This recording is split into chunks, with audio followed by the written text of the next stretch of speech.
guys, good morning. New day, new energy. आज चाहिँ म बार्सिलोना जाँदैछु। सबजना आरामै हुनुहुन्छ होला, म पनि आरामै छु। बार्सिलोना जाँदैछु आज चाहिँ। त्यही हो, लामो समयपछि ब्लग फेरि आएको छ।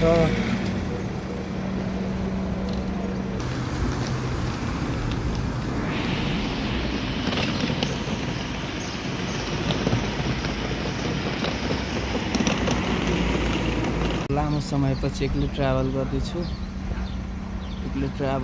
लामो समयपछि गाडीमा अब को पर्छ, स्पेन्डिस पर्छ को पर्छ। कपाल सपाल काटेर च्याट्ट परेर हिँडेको। उतै अब 5 बनाएको कन्सर्ट नै हेर्छु, कार्यक्रमतिर पनि जान्छु। अनि फेरि अहिले 2-3 दिनपछि फेरि फर्किन्छु। किप वाचिङ गाइज, गाडीमा गएर देखाउँछु अहिले। त्यो यसमै जाने हो बार्सिलोना, यही हो गाडी।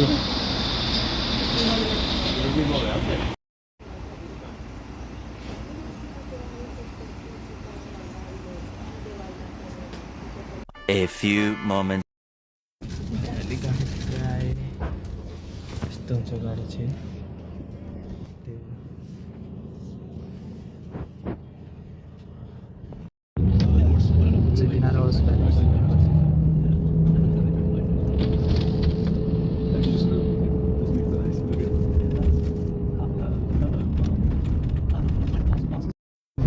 अहिले चाहिँ पानी परिरहेको छ यता है, पानी परिरहेको छ।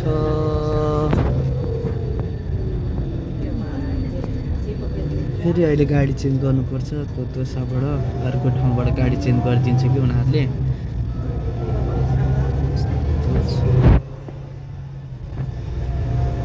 यो सब सुन्तला पारी हो उतापट्टिको चाहिँ।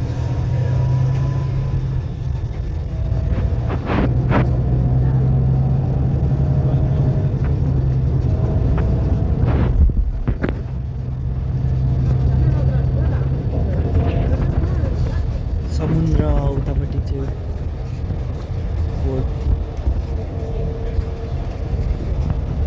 समुद्र, पानी परिरहेको छ।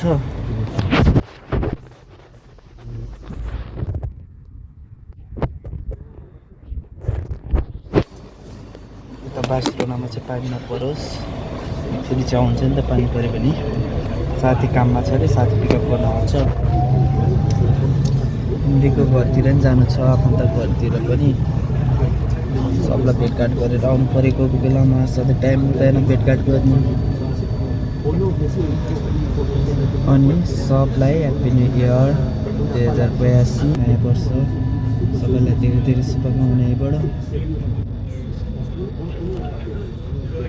यस्तो चाहिँ कोही छैन, खाली छ हो। उता तोसाबाट अब यही तोसा के अरे उता उयो बस पार्कबाट अब मान्छे धेरै हुन्छ यहाँ पनि, नत्र अर्को गाडी चेन्ज गरिदिन्छ यिनीहरूले। यहाँ चाहिँ फेरि एकजना भए पनि लान्छ कि। यहाँको चाहिँ यो राम्रो छ, नेपालमा जस्तो गाडीहरू एकजना भयो भने लाँदैन नि। यिनीहरूले एकजना प्यासेन्जर भयो भने नि लानुपर्ने हुन्छ। राम्रो छ। मेरो चाहिँ छुट्टी आज 3 दिन भयो छुट्टी भएको। अब भोलि अब काम भयो भने भोलि पनि निकालेको छु। अब मेरो डकुमेन्ट नि बनाउनु छ, अनि त्यही भएर मेरो काम परेर जानु पर्छ। अप्रिल 15 आज कन्सर्ट बार्सिलोनामा। यस्तै उनीहरू अब सायद प्राय आउनुहुन्छ होला। आउनुहोस्, रमाइलो गर्नुहोस्। म आउँदैछु कार्यक्रम हेर्नलाई। मेरो 2 वर्षपछिको कन्सर्टमा, नेपालीको कन्सर्टमा फर्स्ट टाइम हुन्छ 2 वर्षपछि। किनकि गएकै छैन नि त म, रोमानिया हुने बेला पनि जान पाएन। यहाँ चाहिँ अब गएको बेलामा जाउँ, भएको बेलामा जाउँ, अनि ब्लग नि बनाऊँ भनेर भनेको छु। साथीले ल हुन्छ जाने भनेर छ। साथी र म जान्छौँ, इन्जोय गर्नुपर्छ, त्यहाँ रमाइलो गर्नुपर्छ। काम भनेको आफ्नो पाउँछ, काम पनि गर्नुपर्छ। छुट्टी छ भने आउनु होला सबैजना। बसमा राम्रो केटी पर्छ होला भनेर पर्फ्युम, यस्तो महँगो पर्फ्युम दलेर आएको है। यस्तो छ अहिले, सोचे जस्तो केही हुँदैन भनेको हो रहेछ।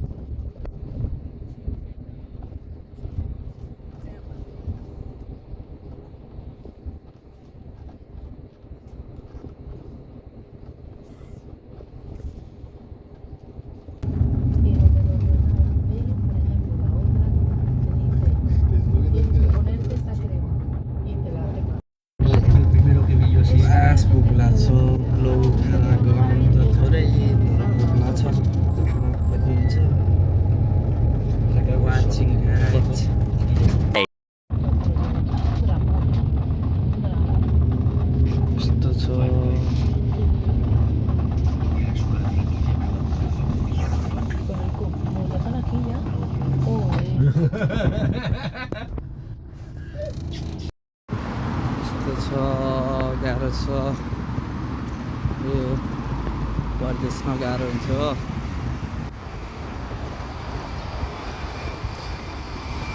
सुहाएर मर्न लागिसक्यो हो। बोदेगाला टिकट छ।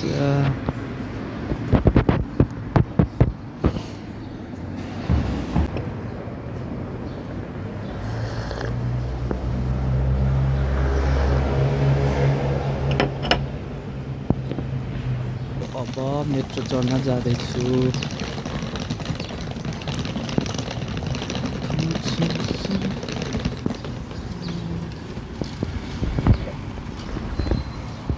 मेट्रो चाहिँ यतापट्टि छ। यो लेखेको छ मेट्रो। अब 10 मिनट लाग्छ रुम पुग्नलाई साथीको रुम। अब मेरो रुम होइन, मेरो एक्स रुम पहिला बसेको ठाउँमा म आफन्त नि त्यही हुनुहुन्छ। फाइनली मेट्रो स्टेसन आइपुगेँ। मेट्रो स्टेसन धेरै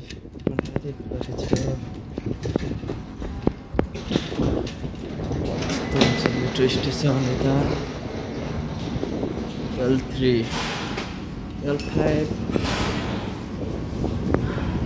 मा जानुपर्ने हुन्छ म।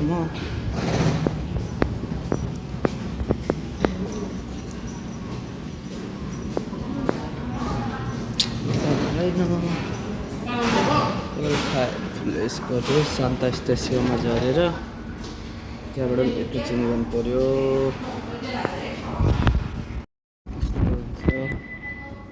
यस्तो मिसिनबाट उयो गर्नुपर्ने हुन्छ टिकट।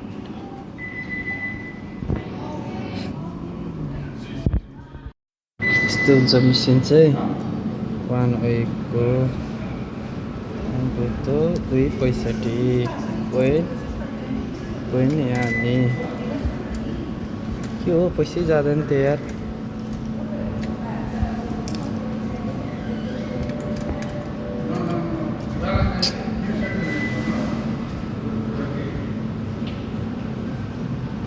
€2.65 €2.65 किन भइरहेको छैन?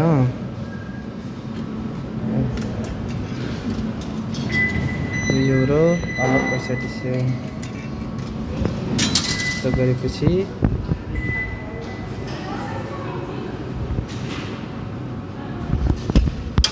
€1 फिर्ता आएछ त।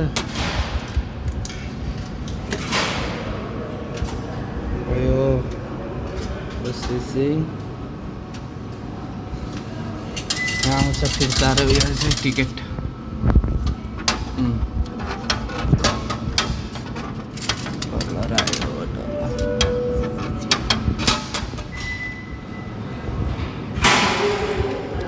यस्तो हुन्छ टिकट चाहिँ। यसरी जाने यहाँबाट।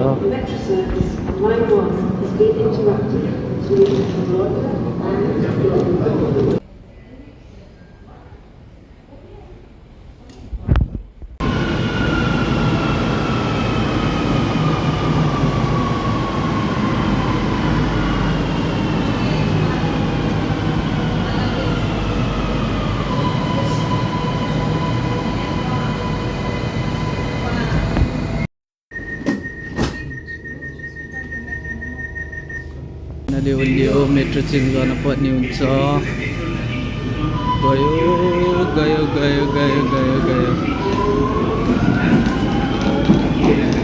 अब फेरि L5 को मा चढ्नु पर्छ। L5 यस्तो हुन्छ यो। अब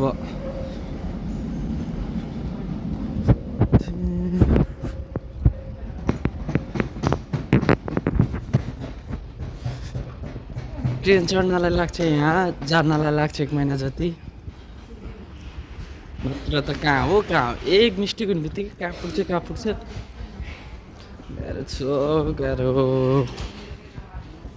यस्तो हुन्छ। गयो सर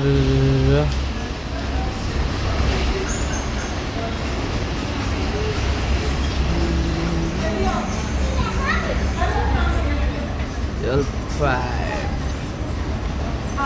Línea 5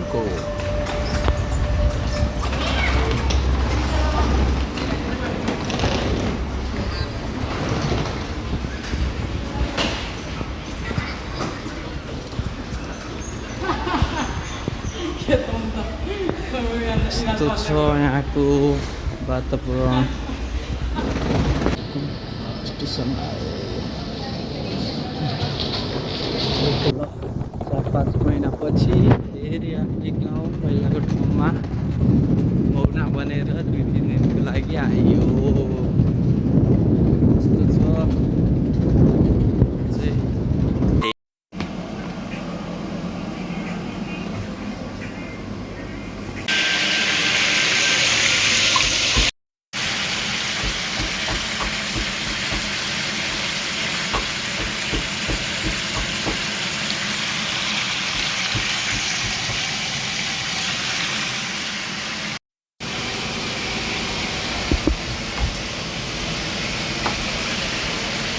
हाम्रो खाना बनाउँदैछ मामी।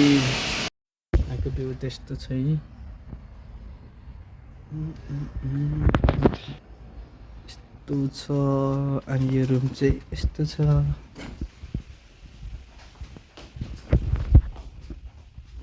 नेपालको झन्डा हाम्रो केटाहरूको यस्तो पत्रको छ।